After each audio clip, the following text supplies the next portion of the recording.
আপনারা আপনাদের দাবি নিয়ে এসেছেন, আপনাদের দাবিগুলো ন্যায্য অবশ্যই, নাহলে রাজপথে দাঁড়িয়ে আপনারা কথা বলতেন না।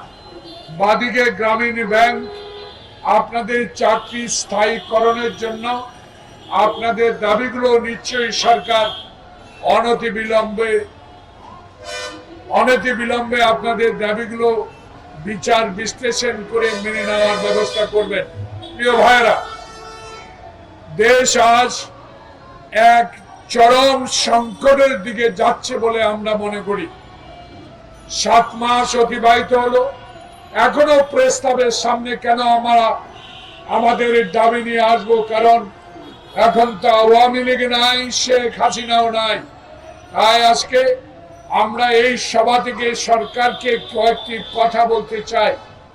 আমরা জাতীয়তাবাদী শক্তির দল, বাংলাদেশ জাতীয়তাবাদী দল ও সহযোগী যারা বিগত 16 বছর আমাদের এই আন্দোলনকে স্তিমিত করে নস্যাৎ করে দেওয়ার জন্য যে চক্রান্ত আওয়ামী লীগ করেছিল, সে আওয়ামী লীগের নেত্রী শেখ হাসিনা এখন এই দেশে নাই।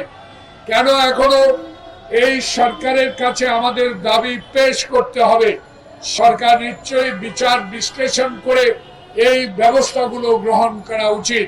প্রিয় বন্ধুগণ, দেশে যে বিরাজমান রাজনৈতিক সংকট সৃষ্টি হচ্ছে, এর একমাত্র কারণ গত 7 মাসেও এই সরকার আওয়ামী লীগের প্রেতাত্মাদের সচিবালয় থেকে শুরু করে উপজেলা প্রশাসন, পৌর প্রশাসন, জেলা প্রশাসন, বিভাগীয় প্রশাসন থেকে শেখ হাসিনার প্রেতাত্মাদেরকে এখনো বিদায় করতে পারে নাই। তাই আজকে এখনো আমাদেরকে এই জাতির বিবেক প্রেস ক্লাবের সামনে দাঁড়িয়ে সরকারকে অনেকগুলো প্রস্তাব দিতে হয়, যে সরকার এখনো সেই প্রস্তাবগুলো মেনে নিচ্ছেন না। প্রথম দাবি, আপনারা ক্ষমতা এসেছেন মুগ্ধ এবং খোকনের রক্তের বিনিময়ে। আপনারা দেশে সংকট সৃষ্টি করার জন্য নয়, বরং সংকট দূর করার জন্য। সংকট দূর করতে পারে এই দেশের মানুষ এখন বিশ্বাস করে একটি, জনপ্রতিনিধিদের হাতে ক্ষমতা অবিলম্বে হস্তান্তর করে দেশে যে বিরাজমান রাজনৈতিক সংকট আছে সেগুলো দূর করার জন্য। সরকার প্রধান ডক্টর ইউনূস, আপনি একজন শ্রদ্ধেয় ব্যক্তি, আপনাকে রক্তের বিনিময়ে এই পদে দেওয়া হয়েছে, সকলে গ্রহণযোগ্য একজন ব্যক্তি। কার কথা আপনি শুনেন আমি জানি না, কিসের ইঙ্গিত বহন করে, কেন এখনো নির্বাচনের তারিখ ঘোষণা করা হয় না? এখনো কেন রোড ম্যাপ অনুসারে নির্বাচনের তারিখ দেওয়া হচ্ছে না? এই বিলম্বর কারণেই তো সকল ষড়যন্ত্র। আজকে উপদেষ্টাকে বলতে দেখা যায় রাত্রে পাহারা দেন। কাকে পাহারা দিব? চোর ডাকাত তো আওয়ামী লীগে আছে, তাদেরকে কয়জনকে গ্রেফতার করতে পেরেছেন? এখনো পারেন নাই। ডেভিল হান্ট আপনি শুরু করেছেন, এখনো বড় শয়তানটাকে তো ধরতে পারলেন না। তাই জনগণ বলা শুরু করেছে, ডেভিল হান্ট করুন, সাথে সাথে নির্বাচনের তারিখ ঘোষণা করে বাংলাদেশে যে অস্থিতিশীল পরিবেশ আওয়ামী লীগ আবার সৃষ্টি করতে চায়, তার থেকে আপনাদেরকে অনতিবিলম্বে জনপ্রতিনিধির হাতে ক্ষমতা হস্তান্তর করা প্রয়োজন। তাই জাতীয়তাবাদী শক্তির আজকে আমরা বলতে চাই, আমাদের দল বলতে চায়, জনগণ কিন্তু সংস্কার বুঝে না।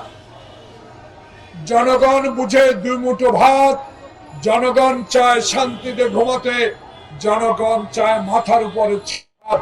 তাই অনতিবিলম্বে সংস্কার করে সময় পার না করে নির্বাচনের তারিখ ঘোষণা করা দরকার। আজকে গতকালকে আমরা দেখেছি সারা রাত মানুষ বাসাবাড়ি পাহারা দিচ্ছে। আমি বুঝতে পারি না, এই সরকার তো কোনো দলীয় সরকার নয়। আপনারা তো বুকের সাহস নিয়ে আপনাদেরকে দেশ পরিচালনা করা উচিত। কারণ যদি মনে করেন আপনাদের মধ্যেই ভূত আছে, সেই ভূতকেও আপনাদের অপসারণ করা দরকার। কারণ আমরা এখনো আপনাদেরকে সমর্থন করে যাচ্ছি। বাংলাদেশ জাতীয়তাবাদী দল একটা বৃহত্তম রাজনৈতিক দল, যেই দল এখনো সবুজ ধরে আছে একটি কারণে, আমাদের নেতা তারেক রহমান 16 বছর ধরে আন্দোলন সংগ্রাম শুরু করে তার শেষ ইতি হয়েছে জুলাই আগস্ট, ছাত্র জনতার সমর্থন নিয়ে হাসিনাকে বিদায় করা হয়েছে। তাই আমার দলের নেতা তারেক রহমান বলেছে ধৈর্য ধরতে হবে। ধৈর্য তো আমরা ধরেই আছি। আমাদের নিয়ে ষড়যন্ত্র শুরু হয়েছে, এখনো আভাস পাওয়া যাচ্ছে নতুন দল হবে, হোক, স্বাগত জানাই আপনাদেরকে, কিন্তু নতুন দল করে নির্বাচনকে বিলম্বিত করার কোন হীন চেষ্টায় দেশের মানুষ মানবে না। আগে জাতীয় সংসদ নির্বাচন দিতে হবে, আগে জাতীয় সংসদ নির্বাচন দিতে হবে। এই কারণে জনপ্রতিনিধিরাই ঠিক করবে দেশে কখন স্থানীয় সরকার নির্বাচন হবে, কি কি সংস্কার দরকার জাতীয় সংসদ সদস্যরাই ঠিক করবে। তাই ডক্টর প্রফেসর মোহাম্মদ ইউনূস, আপনার কাছে অনুরোধ রইল, এখনো সময় আছে, তাহলে অতি শীঘ্রই যত দ্রুত সম্ভব নির্বাচিত প্রতিনিধির হাতে ক্ষমতা হস্তান্তরের প্রয়োজন। যদি হস্তান্তর না করেন, আবারও শেখ হাসিনা দিল্লি থেকে বসে আমাদের বিরুদ্ধে ষড়যন্ত্র শুরু করবে।